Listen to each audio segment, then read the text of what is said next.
아멘. 귀한 찬양 감사드립니다. 매번 우리 찬양대 수고에 감사하지만 오늘은 더 감사합니다. 우리 하나님께 영광의 박수. 그리고요, 저는 요즘 마스크 쓰고 걷는데 숨이 찹니다. 근데 지금 오늘 이 힘든 곡을 지금 마스크 끼고 찬양하셨는데 아마 마스크로 가려서 그런지 얼굴 뻘거실 건데 우리 너무 수고해 주신 우리 찬양대에게도 다시 한번 감사합니다. 고맙습니다. 오늘도 예배 오신 여러분들을 주의 이름으로 축복하고 환영합니다. 마스크 쓰고 오시느라 다들 힘드실 텐데요. 보니까 주중에 이런저런 얘기들도 많이 들리기도 합니다. 주중 모임을 했던 교회들이 주변 사람들한테 고발당했던 얘기들도 듣게 되고요. 지금 시대 자체가 예배 드리는 것이 환영받지 못하는 시대에 왔습니다. 근데 우리는 불법을 행하는 자가 아니고요. 아무도 막지 못하는, 어떤 면에서는 복음 때문에 생명 건 자들이 오늘 예배를 함께 드립니다. 옆에 있는 분들에게 그런 의미에서요, 보통 분들이 오신 게 아닙니다. 인사하겠습니다. 보통 분이 아니십니다. 같이 세계복음 합시다. 아멘. 그래서 우리는 사회를, 세상을 무시하지도 말아야 되고요, 세상에 매이지도 말아야 됩니다. 그래서 조금 불편하셔도 방역수칙을 지켜주시고 오늘도 함께 이런 현장 가운데 오늘도 우리에게 주시는 말씀을 함께 붙잡아야 되겠습니다. 여러분, 세상은 성공하면 되는 것처럼 얘기하고요, 성공자면 어떤 면에서는 응답받은 것처럼 얘기하지만 우리 지난 주간 많은 분들이 뉴스를 통해서 확인하시는 많은 의혹들이 또 한편으로는 사실로 드러나고요, 또 그 의혹들을 덮으려고 했던 많은 사건들을 보면서 우리는 하나님 앞에 성공자가 무너지는 현장을 눈으로 확인하고 있습니다. 여러분, 특별히 우리는 기도해야 되겠습니다. 성공자가 무너지는 시대라면 모든 사람들을 붙잡고 있는 사단이 지금은요, 본격적으로 활동하고 있다는 얘기가 되는 겁니다. 그리고 그것을 막는 모습들을 보면서요, 참 너무 안타까운데, 더 안타까운 얘기는 뭐냐, 그 주변에 흘러나오는 말들이 더 안타까웠습니다. 한쪽에서는 그럴 사람이 아니다, 또 한쪽에서는 말을 조심해야 된다, 아직까지는 의혹이지 않냐 말들도 하고 있습니다. 근데 분명한 건요, 제가 그 상황 가운데 누가 맞냐 틀리냐 이제 뭐 밝혀질 거니까 그거 말고요, 나오는 말들이 뭐라고 얘기하냐, 어쨌든 추행을 당했다고 하는 전 비서가 몇 번이나 도와달라고 얘기를 하지만 그 사람들이 얘기하기를 시장님은 그런 사람 아닙니다. 왜냐, 우리나라에 여러분 성추행 사건이 처음 변로를 맡아가지고 승소한, 사실은 입지전적의 인물이기 때문에 많은 사람들이 다른 사람보다 더 그 성감수성이 예민했기 때문에 절대 그분은 그럴 사람이 아닙니다 라는 말들을 계속했다는 겁니다. 제가 그 말을 들으면서요, 사람을 모르는구나, 영적인 걸 모르니까 저런 말을 하는구나. 여러분, 훌륭한다고 그 속에 있는 게 없어집니까? 인간에게 있는 사단과 흑암이 무너지는 겁니까? 제가 보면서요, 현장을 모르고 사람을 모르고 영적인 것에 무지하니까 결국은 저런 안타까운 속임수에 속고 있구나라는 것들을 보게 됩니다. 그래서요, 오늘 여러분들에게 얼마나 현장이 지금 무지한지 조금 보여드리는 사진 하나를 보여드리겠습니다. 방송실 사진 하나만 올려주세요. 오늘은 영상 아니고요, 사진입니다.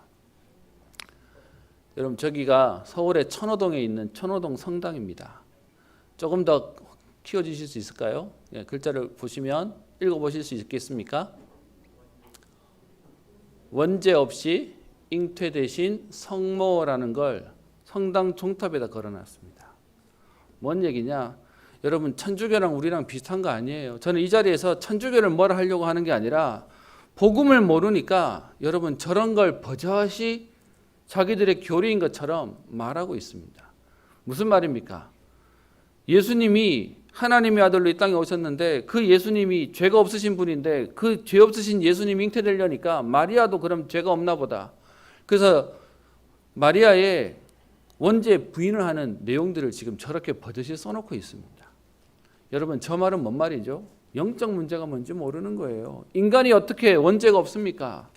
하나님 예수님은 인간의 몸을 입고 오셔서 인간의 몸을 입으셨을 뿐이지 하나님이시니까 죄가 없으신 분이고요. 모든 인간은 아무리 훌륭해도 인간이 가지고 있는 영적 문제를 해결할 수 없는 겁니다. 근데 저걸 여러분 그냥 자기들의 메시지가 아니고요. 실제로 여러분 저렇게 써놓은 성당들이 몇 개 있습니다. 근데 저걸 저렇게 대놓고 얘기합니다. 근데 사람들은 모르는 거죠. 그리고 뭐라고 얘기하죠? 기독교보다 천주교가 더 고상해 보인다고 얘기하죠. 여러분 진짜 영적인 걸 모르니까 사실은 다 모르는 겁니다. 하나 더 영상을 보여드리겠습니다. 사진을 보여드리겠습니다. 성모 마리아에 대한 내용인데요. 네, 올려주십시오. 사진 위로 좀 올려주세요. 여러분 핸드폰에 검색하는 사진에 보면 성모 마리아 상이라고 검색하시면 사진 쫙 뜹니다. 그 사진 중에 있는 하나인데요. 네, 저 성모 마리아 상에 이제 옷을 입혀놓은 거예요. 잘 보십시오. 발을 잘 보세요. 뭐가 있습니까? 뱀을 밟고 있습니다. 여러분 여인의 후손이 뱀을 밟았다고 얘기하지 여인이 밟았다고 말하지 않아요.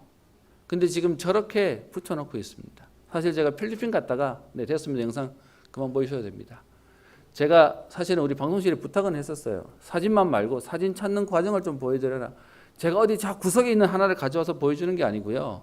여러분 그냥 검색해서 보시면 저런 사진이 그냥 아주 비일비재합니다. 필리핀 갔다가 필리핀에 있는 선교사님이 저를 데려가시더니 여러분 천주교 국가인 필리핀은 성모 마리아 숭배가 어마어마하거든요. 그랬더니 여러분 우리처럼 그냥 이렇게 형상만 만들어 놓은 게 아니라 저렇게 옷을 입혀놨어요. 그 옷을 치마를 이렇게 살짝 들쳐버려요. 아니 왜 그걸 하라고 하지? 해서 이렇게 살짝 들쳤더니 발이 보이는데 발을 덮어놓은 옷이었는데 걷었더니 발이 뱀을 밟고 있어요. 제가 그때 이후로는요 성모 마리아만 보면 습관이 하나 생겼어요. 뭐 하고 있지 지금? 뭘 밟고 있지? 여러분 진짜 영적인 걸 모르니까 만들지 말라고 한 성상을 만들었을 뿐만 아니라요. 복음과 전혀 상관없는 지금 마리아를 우상으로 만들어 놓고 저러고 있는 겁니다. 여러분 사단이 벌벌 떨겠습니까? 기가 막히겠죠. 여러분 오늘도 우리는 그냥 예배드리러 육신의 일을 위해서 온 게 아닙니다. 여러분 그 어떤 위인도 그 어떤 성공자도 해결할 수 없는 영적인 문제를 해결하신 그리스도의 은혜 앞에 오늘 저와 여러분들이 모인 겁니다. 여러분 이거 모르니까 자꾸 인간이 어떻게 해요? 인간이 대단한 것처럼 인간이 뭔가를 열심히 하면 할 수 있는 것처럼 착각해 버리는 겁니다. 저는 학교 다닐 때 많이 배웠습니다. 인간의 본능, 인간의 속성 뭐 많이 얘기 들었습니다. 시간이 지나고 난 뒤에 복음 알고 나니까 여러분 인간의 본능이 창세기 3장 이후로 망가졌어요. 근데 그걸 본능이란 이름으로 그냥 터부시하면서 그게 그냥 남자 속성이고 그게 여자 속성이고 그게 인간의 속성이라고 얘기하는데 사실은 전부 다 창세기 3장 속에 있는 죄 덩어리죠. 나 중심, 세상 중심, 성공 중심. 여러분 이 나쁜 것이 그냥 인간의 본성이잖아 라고 해서 그냥 지나가는 걸로. 그래서 여러분 자녀들이 형제끼리 다투고 또 아니면 남매끼리 다투면 그냥 얘기하기를 저 지기 싫어하는 기질 인간이라 그런 거야. 여러분 하나님이 만드신 인간은 에덴 동산에서는 싸움이 없었어요. 사단에게 당하고 난 뒤부터 인간에게 문제가 온 것이죠. 우리가 하는 갈등, 우리가 하는 고민, 우리가 하는 아픔, 여러분 이건 하나님 만드신 게 아니에요. 그런데 그 문제 가운데 인간이 쭉 걸려 있고 그리고요 그런 우리가 이게 문제라고도 생각 안 하고 그게 인간의 모습인데 라고 하면서 그냥 받아들여서 살고 있습니다. 운명인지도 모르고요. 운명에서 벗어날 생각도 못 하고요. 완전히 장악되어 있는 인간의 모습이죠. 그런 인간이 어떻게 해요? 당연히 인간이 하는 행동이 인본주의입니다. 여러분 인간이 동물처럼 생각하겠습니까? 인간이 인간처럼 생각하는 거죠. 그래서 여러분 복음 알고 난 뒤에 가장 나쁜 말이 인본주의예요. 어떤 면에서는 복음 알기 전에 인간에게 가장 충실한 말은 인본주의. 인간이니까 인간 중심으로 생각하는 건 당연한 거 아닙니까? 근데 여러분 그것이 하나님 떠난 인간에게 오는 저주입니다. 그래서 여러분 인간이 하나님 바라보는 이것이 응답인데 하나님과 함께 사는 은혜 속에 있는 것이 그게 축복인데 그것을요 놓치고 사는 겁니다. 그랬더니 결국은 하나님과 함께 살아야 할 인간이 하나님 떠나서 내가 해보려고 열심히 해보니까 한계가 올 수밖에 없는 것이죠. 그것이 성경이 말하고 있는 인간이 한계, 해답 없는 인간의 모습을 얘기하고 있습니다. 여러분, 그렇게 사는 인간에게는 자꾸 문제가 올 수밖에 없어요. 어떤 면에서는 문제가 오는 게 당연한 것이죠. 왜요? 하나님 없이 인간이 사니까 안 되는 겁니다. 원리대로 하지 않고 자꾸 다른 것 가지고 해결해 보려고 하니까 안 맞는 거지 않습니까? 그래서 여러분, 하나님은 그런 우리를 살리시려고 그런 우리에게 그리스도를 보내시고요. 그 그리스도가 우리에게 필요한 것을 확인시키려고 우리에게 문제들을 주십니다. 그래서 오늘 제목을요, 문제가 왔을 때라고 잡았습니다. 모든 사람에게 문제가 있어요. 여러분, 어떤 사람들이 착각하는데 복음 안에 들어오면 문제가 없어지는 게 아니고요, 문제가 문제 안 되는 겁니다. 아멘. 그래서 오늘 여러분, 문제가 있다면 그 문제 때문에 오늘 하나님 바라보고 하나님 주시는 언약이 회복되어지는 응답의 걸음 되시기를 주의 이름으로 축원합니다. 여러분, 그래서 문제를 우리를 넘어뜨리려고 주시는 문제가 아니고요, 문제 때문에 우리에게 놓친 것들을 회복하게 하시는 것이죠. 그래서 오늘 야곱이 하나님이 지금 중요한 것을 회복하려고 문제 가운데 있게 합니다. 우리 지난주에 야곱이 언약의 여정, 20년 동안 육신적인 가족, 결혼하고 아이를 놓고 그리고 재물을 하는 그 일들 속에 열심히 살았어요. 세상 말로 말하면 성공했어요. 근데 여러분, 그 성공의 대가는 쫓겨나는 거예요. 거기서 잊지 못해가 떠나야 되는 상황이에요. 그런데도 하나님은 그런 야곱을 버리시지 않으세요. 그래서 그 야곱에게 돌아오라고 얘기하시죠. 돌아오는 여정 가운데 오늘 32장 3절입니다. 야곱이 이제 돌아와야 되는데요, 삼촌 집에 갔다가 돌아와야 되는데 갈 곳이 어디밖에 없어요. 고향인데 그 고향에는 절천지 원수가 된 형을 만나야 되는 상황이 됩니다. 그랬더니 야곱의 마음속에 그 형을 생각하니까 고민이 생겼습니다. 여러분이 여쭤보겠습니다. 여러분이 만약에 야곱 같은 상황에 집에서 원수되어서 떠나가지고 바깥에서 성공했어요. 그리고 하나님이 다시 돌아가라고 얘기해요. 그럼 여러분 같으면 그 고향으로 돌아갑니까? 제3의 장소로 가십니까? 저는 제 생각에 제3의 장소로 갈 것 같습니다. 그런데 하나님은 오늘 어떻게 하죠? 다른 것이 아니라 언약을 회복할 내 고향, 내 족속에게로 돌아가라 라고 얘기합니다. 사실은 야곱은요, 그 말씀 순종하고 돌아오려는데 문제는 그 언약 잡고 오는데 문제가 있어요. 지금 형이 버티고 있는 겁니다. 야곱이 오늘 잘한 거 하나 있어요. 뭘 잘했냐? 도망 안 갔어요. 문제는, 그런데 그 문제를 앞두고 뭐하냐? 인간의 본능이 발동합니다. 그래서 대책을 세우고, 그래서 방법을 찾고, 그래서 요령을 부리죠. 여러분, 그래도요, 그 안에 하나님 언약 속에 있으면 하나님이 인도하세요. 근데 자꾸 우리는 어떻게 해요? 문제 만날 것 같으면 아예 피해버리잖아요. 제가 자주 하는, 우리 청소년, 제가 렘넌트 사회 가면서 자주 하는 말이 있습니다. 왜 우리에게는 홍해가 갈라지는 기적이 안 올까요? 왜 이스라엘 백성은 홍해 갈라지는 기적 봤는데 우리는 안 올까요? 제가 그때 이렇게 얘기합니다. 우리는 홍해 앞에 가기 전에 도망가거든. 홍해 앞에 서야 홍해가 갈라질 건데 우리의 머리로 홍해 앞에 갈 것 같으면 미리 도망가 있으니까 갈라질 이유가 없는 겁니다. 하나님이 지금 야곱에게 그 형 앞으로 가게 만듭니다. 문제랑 맞닥뜨리게 만드는 거죠. 여러분, 문제 안 만나는 게 복입니까? 평생 두려워해서 도망다니는 게 그게 복입니까? 아니요. 하나님 우리에게 생육하고 번성하고 충만하고 정복하고 다스리라고 하셨습니다. 저와 여러분들에게 혹시 우리 집안에 오랫동안 내려져 오는 그 문제가 있습니까? 하나님은 그것을 그리스도로, 복음으로 승리하기를 원하시는 겁니다. 그래서 야곱이 지금 그 형에게로 돌아가는데 3절에 자기 형 에서에게 자기보다 앞서 사자들을 보냅니다. 심부름꾼, 전가를 보내는 거죠. 그러면서 얘기하기를 4절에요. 야곱의 마음이 굉장히 지금 부드러워져 있습니다. 내 주 에서에게 이같이 말하라.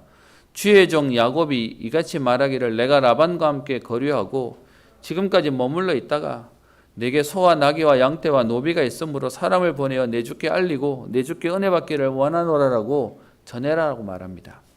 지금까지 있었던 여정들을 쭉 설명하는 것이죠. 그러면서 5절에 내게는 소와 나귀와 양떼와 노비가 있습니다. 이 얘기는 뭔 말입니까? 내게 사실 부족함이 없을 만큼의 재산도 있습니다. 그래서 내가 지금 뭔가를 바라고 가는 게 아닙니다 라는 말을 얘기하고 있는 거죠. 그러면서 유일하게 얘기하는 게 내 주께 은혜 받기를 원합니다. 그렇게 전갈 심부름을 보냅니다. 그랬더니 6절에 그 심부름 하던 사람들이 돌아와서 얘기하는데요. 주인의 형 에서가 400명을 데리고 주인을 만나려고 오고 있습니다. 여러분 이 당시 족장시대에 400명의 군사라면 어마어마한 숫자랍니다. 실제로 여러분 저 앞에 아브라함이 318명 가신 데리고 가가지고 전쟁 연합군들을 무너뜨리고 오는 내용들이 있었죠. 그럼 여러분 400명이라고 하면 그냥 숫자의 내용이 아니에요. 그러니까 이 얘기를 들은 야곱이 7절에요. 문제를 만난 야곱의 모습이 오늘 나옵니다. 7절 야곱이 심히 두렵고 답답하여. 혹시 여러분 이 자리에 계신 분 중에 답답하신 분 계십니까? 사이다를 찾지 마시고요. 오늘 야곱이 오늘 누렸던 우리랑 똑같은 상황 속에 야곱이 어떻게 응답받았는지를 오늘 말씀을 통해 확인하게 되기를 또 붙잡게 되기를 축원합니다. 야곱이 심히 두렵고 답답한 상황이 옵니다. 그랬더니 여러분 야곱이 본능적으로 머리가 돌아요. 그 대책이 뭐죠? 제가 오늘 말씀을 준비하면서 1차, 2차라는 단어를 써봤습니다. 야곱의 마음속에 여러분 A가 안 되면 B라도 해야 되겠다. 이것도 안 되면 저것도 해야 되겠다. 어떤 면에서는 야곱이 똑똑한 사람이죠. 그런데 이 인간적인 마음이 하나님이 원하지 않으셨어요. 보시겠습니다. 자기와 함께한 동행자와 양과 소와 낙타를 7절입니다. 두 떼로 나누고 왜 둘로 나누냐? 8절에 이르되 에서가 와서 한 떼를 치면 남은 한 떼는 피하리라. 여러분이 여쭤보겠습니다. 만약에 여러분의 재산 절반을 달라고 얘기하면 여러분 주시겠습니까? 안 주죠. 근데 오늘 야곱의 마음속에는요. 지금 어떤 마음이냐? 내가 형한테 잘못한 게 있으니까 내가 반이 없어진다 하더라도 내가 이 길을 가야 되겠다라고 마음 먹어요. 여러분 이것도 큰 마음이에요. 이것도 내려놓는 마음이에요. 근데 여러분 그거 가지고 문제 해결이 안 되는 거죠.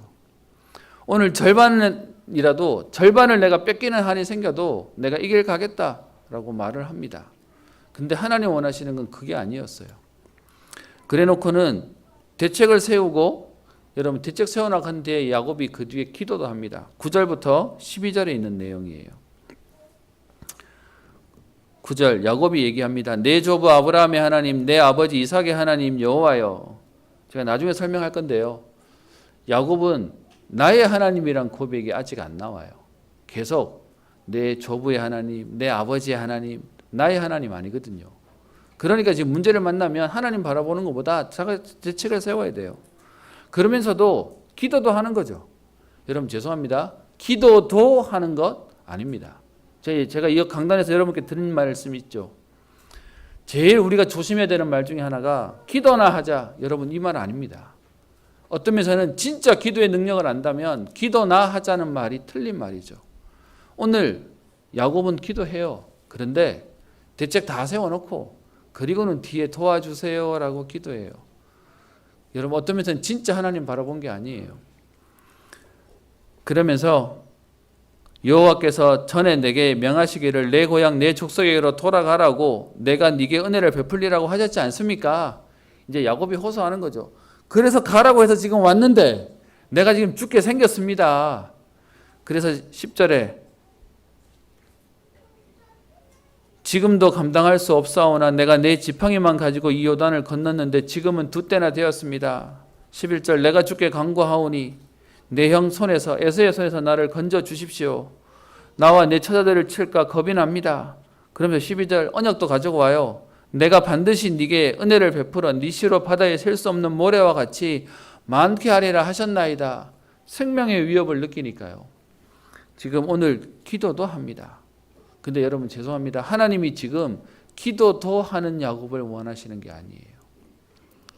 대책도 세우고 기도도 하고 하는 야곱을 원하시는 게 아니어서 지금 하나님이 야곱에게 이끄시는 걸 봅시다. 13절 그래 놓고는요 거기서 밤을 지내고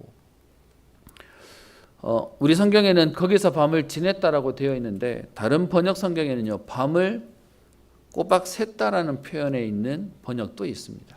아마 여러분 문제가 너무 크니까 밤에 잘 여유가 없었겠죠. 어떤 면에서 고민하다 보니까 밤에 잠이 안 왔겠죠. 그래서 그 밤에 지금 1차 대책 세워놓고 기도도 했는데요. 그리고도 마음에 평안함이 없으니까 그날 밤을 새우고 난 뒤에 여러분 죄송합니다. 밤을 새는 거 필요한 일 때문에 할 수 있어요. 근데 복음 없이 여러분 밤새면서 밤새 고민하면 그 다음날 꼭 뭐 하는지 아십니까? 또 다른 대책을 만들어서 옵니다. 그래서 여러분 차라리 밤에 주무시고 기도하시면 돼요. 오늘 대책을 세워놓고 기도도 했는데 야곱이 밤 세워놓고 나니까 이거 가지고 모자랄 것 같아요. 그래서 2차 대책을 세웁니다. 그 내용이 14절부터 16절에 있는 내용 속에 얘기하죠. 그래서 총 10종류의 예물, 그래서 580마리의 지금 예물을 준비합니다. 여러분 이때는 돈이 따로 있는 게 아니니까 이게 가축이 재산이죠.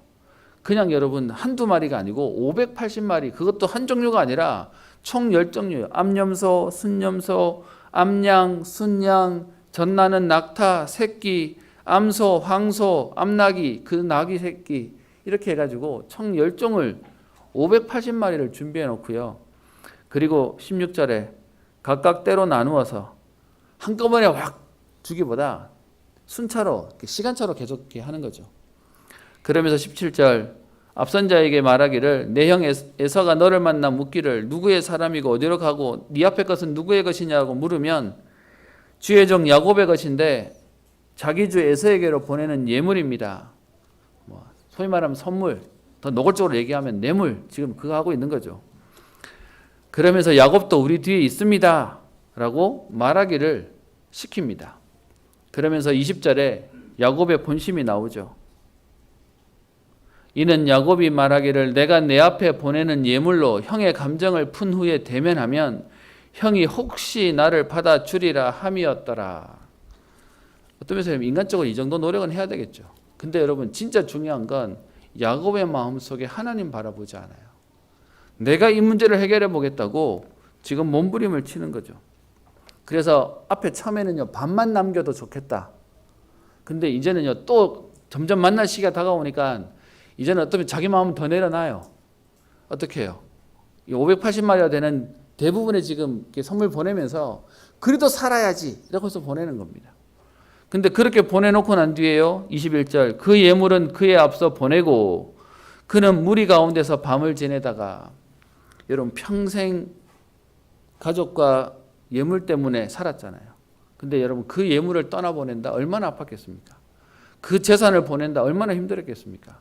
여러분 그거 다 잃는데도 불구하고 야곱의 문제는 해결 안 돼요. 그래놓고 뒤에 22절 밤에 일어나 여러분 또 하루가 지났어요. 점점 더 초조해지는 거죠. 또 밤에 일어났어요. 그리고는 뭐합니까? 두 아내와 두 여종과 11아들을 인도하여 야복나루를 건너가게 합니다. 본인의 어떤 면에서는 가장 피부치였던 가족들까지 내보냅니다.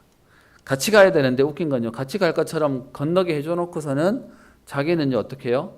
다시 거꾸로 돌아와서 오늘 24절에 야곱이 혼자 남아 있습니다. 여러분 야곱의 모습을 보면서 어떻게 생각하십니까? 아브라함도 자기 아내를 자기 살겠다고 아내라고 말하고 누이라고 얘기했죠. 이삭도 그러죠. 야곱도요. 자기 가족 다 넘기고요. 근데 저는 이들 욕 못하겠습니다. 저도 아마 문제 생기면 아마 저부터 살려고 도망가지 않을까 생각합니다. 예전에 고베에 지진이 났는데 한국에서 가신 선교사님이 지진 났더니 사모님 놔두고 도망갔다가 나중에 나타나셔서 어떻게 그럴 수 있냐 그랬더니 나도 모르게 본능으로 그랬다고 하셨다는 얘기를 들은 적이 있습니다. 여러분 인간은요 어떤 면에서는 우리가 굉장히 책임감이 있는 것처럼 우리가 굉장히 뭔가 할 수 있는 것처럼 보이지만 진짜 문제 앞에서는 어떤 것도 도움 안 되고요. 어떤 것도 사실은 우리가 붙잡지 않아요. 다 나를 위해서 다 희생하는 거죠. 여러분 이것이 문제 만난 사람들의 모습입니다. 우리도 그러고 살고 있는 거죠. 그런데 하나님은요 오늘 야곱에게 일부러 이렇게 하셨습니다. 여러분 생각에 그렇게 하시죠. 여러분 집에 많은 문제가 생기고 아니면 재산상에 건강상에 문제가 생기면 우리도 마음속에 가지고 있는 생각이 있습니다. 이만하면 그만할 때도 됐잖아. 이만하면 끝나겠지라고 생각하죠. 근데 여러분, 우리가 정말 힘들 때가 언제입니까? 이만하면 됐잖아 하는데 또다시 몰아쳐요. 계속 몰아쳐요. 여러분, 그게 우리를 너무 힘들게 하는 거죠. 오늘 하나님이 어디까지 가게 하시죠? 야곱을 혼자 남깁니다. 야곱이 그토록 붙잡고 야곱이 그토록 원했던 것들을 다 내려놓도록 하나님이 만드십니다. 문제를 만난 야곱은 붙잡으려고 했는데요. 하나님은 야곱에게 자꾸 내려놓게 합니다. 여러분, 하나님이 뭐가 아쉬워서 우리를 뺏어가시겠습니까? 근데 하나님이 오늘 진짜로 하시려는 건 따로 있습니다. 오늘 제가 의도적으로 안 읽었는데요. 여러분 32장 1절을 봅시다. 야곱이 길을 가는데, 여러분 여기서 길은 삼촌 라반의 집에서 고향으로 돌아오는 길이죠. 그 길을 가는데 하나님의 사자들이 그를 만난지라. 야곱이 그들을 볼 때에 그냥 하나님 사자 정도가 아니고 어떻게 해요? 하나님의 군대라. 여러분, 야곱이 홀로 남은 거 맞습니까? 육신적으로 붙잡았던 것들 전부 다 내려놓게 하지만 사실은요, 이 길 가는 길에 하나님은 군대를 보내셨어요. 우리는 자꾸 육신적으로 뭔가가 내 옆에 있어야 된다고 생각하고 붙잡아야 된다고 생각하는데, 사실은요, 하나님은 이 길 가는 길에 이미 천군 천사들을 동원시켜서 군대가 함께 하도록 했습니다. 여러분, 28장에는 야곱이 집에서 도망 나오는 야곱에게 하나님 어떻게 하시죠? 꿈에 사닥다리가 하늘에서 왔다 갔다 하면서 천사들이 왔다 갔다 하는 걸 보면서 내가 너와 함께 있어서 내가 다시 돌아올 때까지 너를 지키며 너를 떠나지 않겠다라고 약속하셨죠. 집을 떠날 때 하나님 약속하시고요. 돌아올 때 하나님 뭐 하시죠? 약속하세요. 그런데 그 하나님의 약속이 그냥 말로만이 아니고 육신적인 것은 떠나가는데 영적인 것으로 하나님이 충만하게 하시는 겁니다. 그게 하나님의 방법이에요. 여러분, 근데 자꾸 우리는 내 육신 것이 없어졌다고 자꾸 우리는 어렵다고 얘기합니다. 아니요. 하나님의 방법은 육신 것 내려놓고요, 영적인 걸 채우도록 얘기하는 겁니다. 그리고 그 야곱이 홀로 남았는데 24절에 보면 어떤 사람이 날이 새도록 야곱과 씨름하다가 갑자기 지금 씨름판이 벌어졌습니다. 여기에 대해서 이런저런 많은 견해와 해석이 있는데요. 여러분 말씀 하나 찾아보겠습니다. 호세아서 12장을 가봅시다. 여기 잠깐 킵해 놓으시고요. 호세아서 12장 3절을, 많은 목사님들이 신학자들이 이 본문에 대한 견해를 얘기하는데 저는 성경이 말하고 있는 것으로 여러분께 오늘 말씀을 드리려고 하는 겁니다. 12장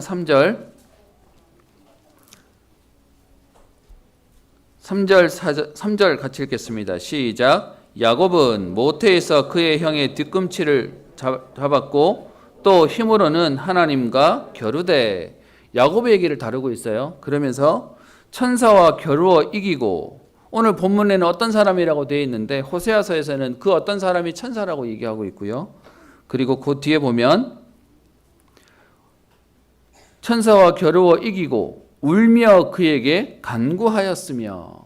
그래서요, 호세아 12장 3절부터 4절에 있는 말씀으로 얘기하면 여기서의 씨름은 육신적인 씨름이 아니고요, 하나님한테 지금 기도로 매달리고 있는 기도를 얘기하고 있는 겁니다.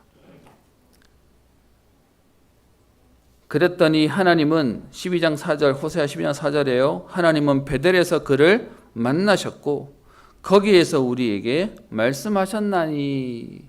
여러분, 그래서 창세기 32장 24절에 야곱이 홀로 남아 어떤 사람과 씨름했던 이건 그날 밤에 하나님과 지금요 기도로 하나님과 관계를 맺는 겁니다. 여러분, 이 밤에 야곱이 어디 다른 방법이 있었겠습니까? 이미 재산 다 보내고 가족 다 보내고 혼자 남았으니까 그 밤에 하나님한테 뭐라고 기도했겠습니까? 그래서 뒤에 나오죠. 26절에 나로 가게 하라. 야곱이 이르되 당신이 내게 축복하지 아니하면 가게 하지 아니하겠나이다. 여러분, 어떤 마음이었습니까? 하나님, 저는 지금 다른 방법이 없습니다. 하나님이 내게 지금 응답 안 주시면 안 됩니다. 그날 밤에요.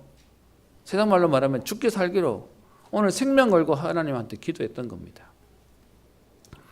그랬더니 그 야곱이 받은 응답이 그 뒤에 나오죠. 그게 28절에 내 이름이 무엇이냐? 야곱입니다.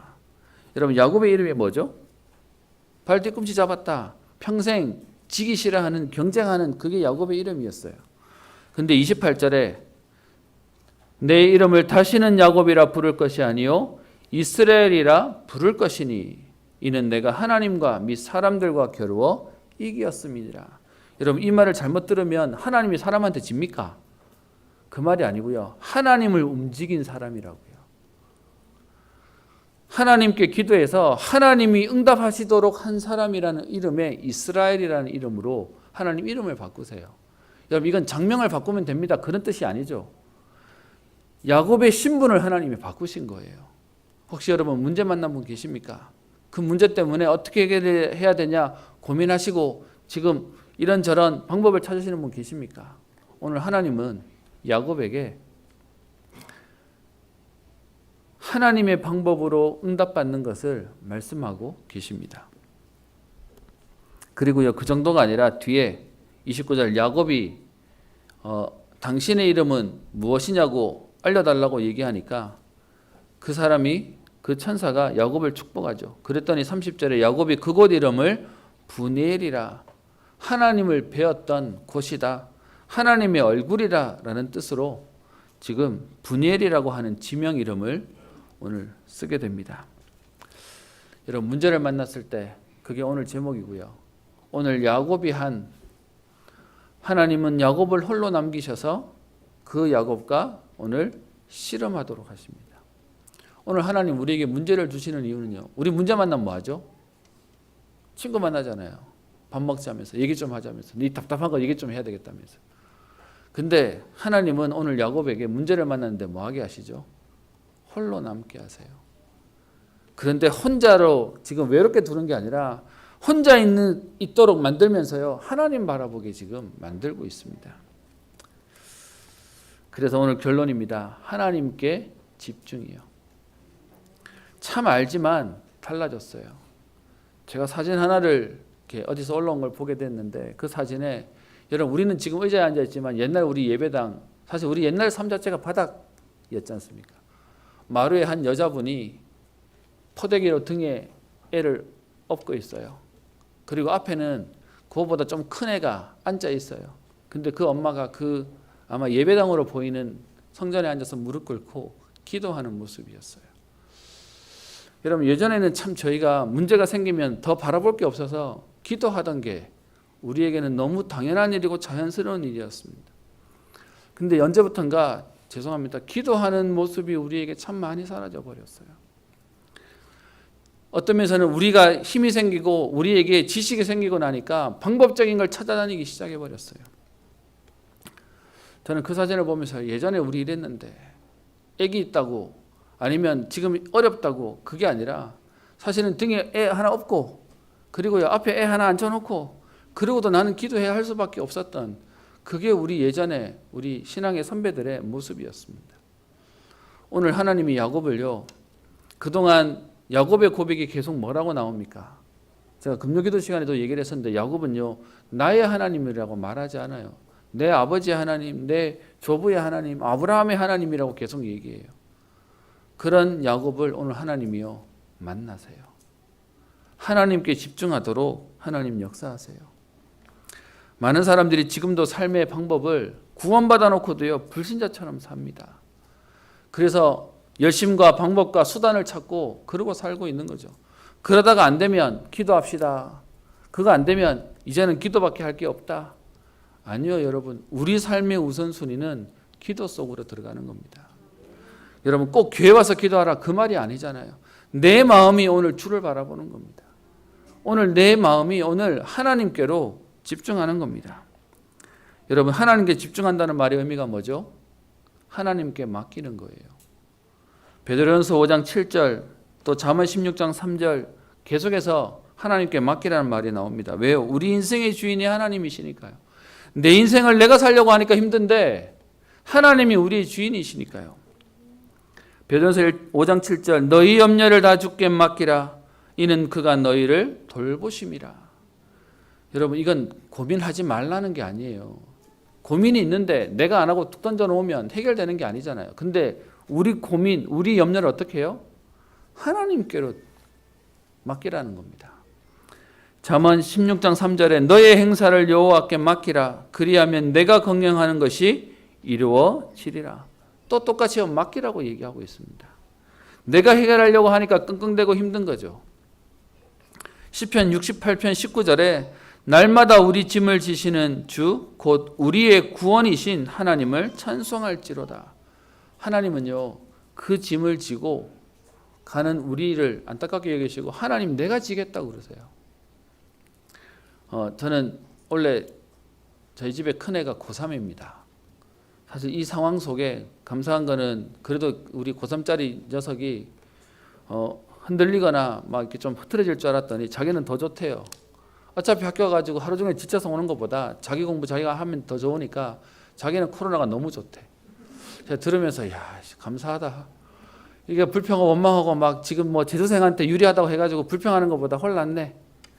그래서 제가 그동안 우리 아이 학교 가는데 저희 집에 모토는 알아서 잘하자는 거거든요. 아침에 깨워주지도 않아요.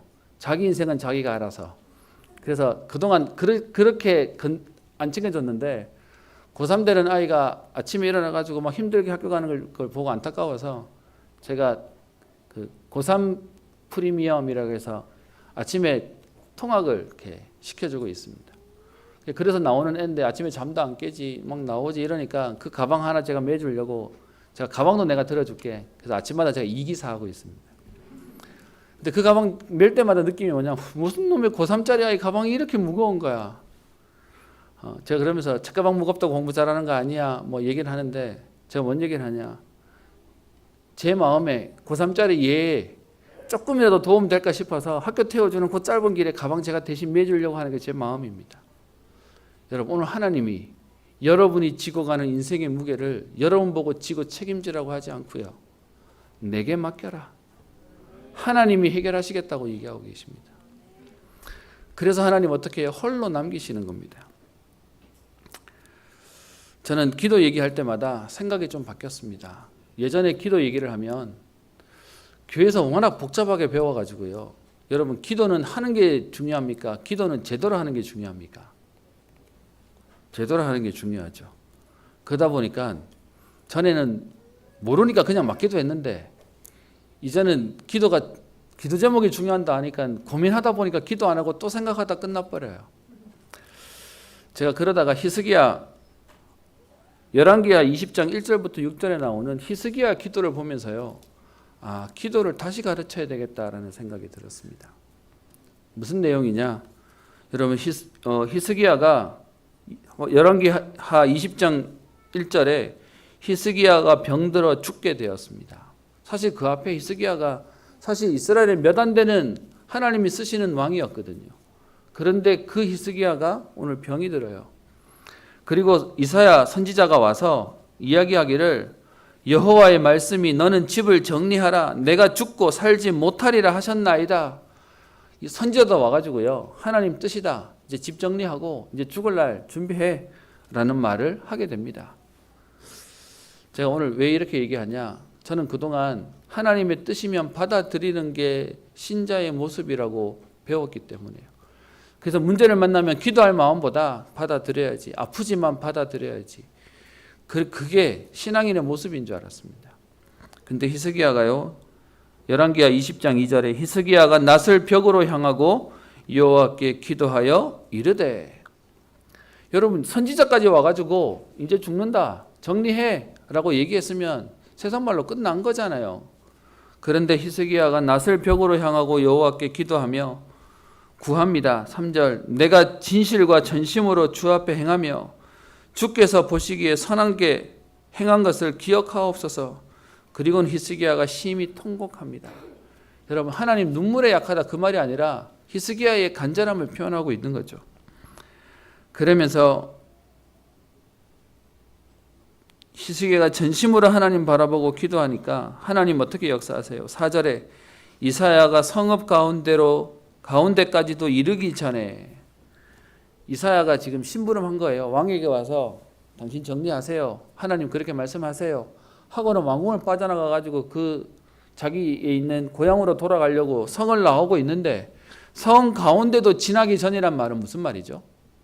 여러분 우리 충격적인 얘기 듣고 나면 기도됩니까? 안 돼요. 멍하다가 한참 뒤에서야 내가 지금 뭐하고 있지? 기도하자 이러는데 이 말을 듣자마자 히스기야가 뭐합니까? 낯을 벽으로 향해서 거기서 기도합니다. 얼마나 간절히 기도했는지 하나님 마음을 바꾸셔서요. 성읍을 가운데로 가기도 전 이사야에게 말씀하십니다. 너는 돌아가서 내 백성의 주권자 히스기야에게 이르기를 왕의 조상 다윗의 하나님 여호와의 말씀이 내가 네 기도를 들었고 내 눈물을 보았노라. 내가 너를 낫게 하리니 내가 3일 만에 여호와의 성전에 올라가겠고 그러면서 그 뒤에 네 날이 15년을 더하게 될 것이다 라고 말씀하십니다. 여러분 오늘 말씀 가운데 하나님 어떻게 얘기하시죠? 내 기도를 들었고 내 눈물을 보았다. 여러분 하나님이 우리의 기도를 들으시고 우리의 기도를 눈물을 보신다라고 얘기합니다. 여러분 오늘 문제를 만났습니까? 하나님 앞에 기도가 회복되어지게 되기를 축원합니다. 하필이면 여러분 코로나 때문에 평일날 교회 오는 것도 조심스러우시죠. 모임에 문제가 되는 거지 여러분 그것 때문에 하나님 얼굴을 보고 기도하는 것을 멀리하지 마세요. 교회를 오시기 힘드시다면 여러분 있는 현장에서 오늘 하나님 바라보시는 겁니다. 저는 이 히스기야의 기도를 보면서요. 저는 원로 목사님 생각이 납니다. 처음 암이라고 나오고 뭐 이런저런 얘기가 나올 때 제 마음속에도 하나님 살려달라고 기도해야 됩니까? 하나님 이거 받아들여야 됩니까? 제 마음속에 뭐가 느껴지냐? 문제를 만났더니 기도할 힘이 없구나. 어떤 면에서는 마음이 먼저 무너져서 어떤 면에서는 안 되겠구나라는 생각부터 하고 있는 저를 발견하면서 내가 약하구나도 보게 되었습니다. 여러분 이건 하나님의 뜻을 거역하자는 말을 얘기하자는 게 아닙니다. 진짜 문제 만났다면 하나님 해결해 주세요가 아니고 오늘 하나님을 바라봐야 되겠습니다. 오늘 하나님 앞에 엎드려야 되겠습니다. 저는 감히 여러분과 함께 얘기합니다. 교회가 기도가 회복되어진다면 하나님 역사하실 겁니다. 제가 너무 감사한 게요. 주일날 아침에는 우리 ERC를 놓고 우리 준비하는 팀들이 6시 반부터 와서 또 좀 일찍 오시는 분은 기도회 하시죠. 또 우리 권사님들이 저녁마다 오셔서 기도하시죠. 제가 교회에 있을 때마다 하나님 교회의 기도 소리가 하나님 교회가 사람이 비지 않는 하나님 응답들을 주시고 이 일에 헌신한 자들을 주셔서 감사합니다. 그러다 코로나 생겨가지고 평일날 모임을 불허합니다 라는 얘기가 나오니까 제 마음속에 모임이 오냐 안 오냐가 아니라 하나님 이 기도의 불을 꺼지게 기가 막히게 지금 사단이 만드네요. 그래서 권사님이 저한테 물으시더라고요. 우리 기도회는 어떻게 할까요? 라고 하길래 제가 그랬습니다. 코로나보다 기도의 불이 꺼지는 게 더 무섭습니다. 그냥 하시면 됩니다. 어차피 몇 사람 지금 우리 간사가 대구시에다 물어봤습니다. 평일날 모임을 불허한다고 얘기를 하니까 그러면 저희가 교역자들이 아침마다 사모를 포럼하고 하거든요. 이런 모임도 안 됩니까? 우리 직원들이 모여서 아침에 회의하고 하는 것도 안 됩니까? 라고 했더니 그 전화 받는 직원이 밑에 사람이다 보니까 약간 이렇게 확신 없이 얘기를 했어요. 그거가 안 되지는 않지 않을까요? 그건 해도 되지 않을까요? 라고 했다는 겁니다. 제가 보면서요. 스텝들에 대한 부분들은 허용할 수밖에 없겠구나 하는 생각이 듭니다. 그래서 누가 뭐라 하면 여러분 중직자가 우리 교회 스텝입니다. 그래서 기도하십시오. 문제 생기는 거 걱정하지 마시고 기도하시면 됩니다. 라고 말씀드렸습니다.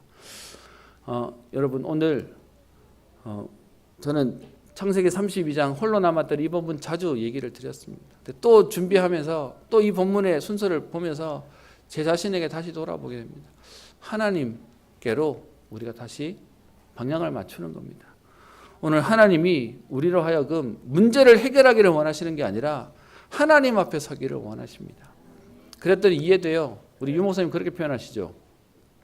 문제를 만나면 자꾸 문제 해결하려고 하지 말고 하나님 앞에 살아. 자꾸 여러분 문제를 만나면 자꾸 우리가 응답받으려고 하지 말고 하나님 앞에 살아. 근데 여러분 우리 다음 주에 보게 될 텐데 실제로 결과는 어떻게 됩니까? 그리고는 그 다음 날 우리 에서를 만납니다. 결과가 어떻게 되는지 아시죠? 죄송합니다. 하나님 앞에 오늘 섰는데요. 하나님 오늘도 기적과 같은 역사들을 이루어 가실 것입니다. 오늘 혹시 문제 만나거나 어려움 속에 있는 분들에게 오늘 야곱이 누렸던 그 응답의 비밀이 오늘 저와 여러분들의 응답 되시기를 주의 이름으로 축원합니다. 이 비밀 가지고 오늘도 사람과 현장과 후대 살리는 증인 되시기를 주의 이름으로 축원합니다. 기도하겠습니다. 살아계신 하나님 아버지, 세상에 훌륭하고 똑똑하고 능력 있는 사람도 많은데 하나님 그들이 알지 못하는 영적인 비밀을 알게 하시고 영적 문제의 한계를 알게 하시고 이 일을 해결하러 그리스도를 보내시며 그 그리스도 안에 있는 완전한 축복을 알게 하신 주님, 하나님 이 응답을 또 놓치는 우리에게 하나님께서는 문제를 통하여 하나님 앞에 서게 하시며 그동안 우리를 속이고 감추고 속였던 모든 것들을 내려놓게 하셔서 오늘도 하나님의 응답과 은혜를 누리게 하시는 주님, 하나님께 집중케 되어지는 하나님의 역사를 보게 하옵소서. 불신자의 삶의 방법의 인생이 아니라 우리 인생의 주인 되신 그리스도께 집중하며 하나님께서 응답하시고 역사하시는 축복들을 누리며 이 일의 증인 되게 하옵소서. 하나님 기도할 힘을 놓친 우리 성도들에게 하나님 기도할 마음을 또 분주한 시간들로 인하여 만들지 못하는 우리 성도들에게 오늘 기도가 회복되어지는 시간 되게 하여 주옵시며 하나님의 응답을 통하여 우리의 가정과 현장과 시대와 후대와 미래와 세계를 살리는 응답의 주역 되게 하옵소서. 감사드리며 살아계신 우리 주 예수님 이름으로 기도합니다. 찬송가 400장 찬양합니다.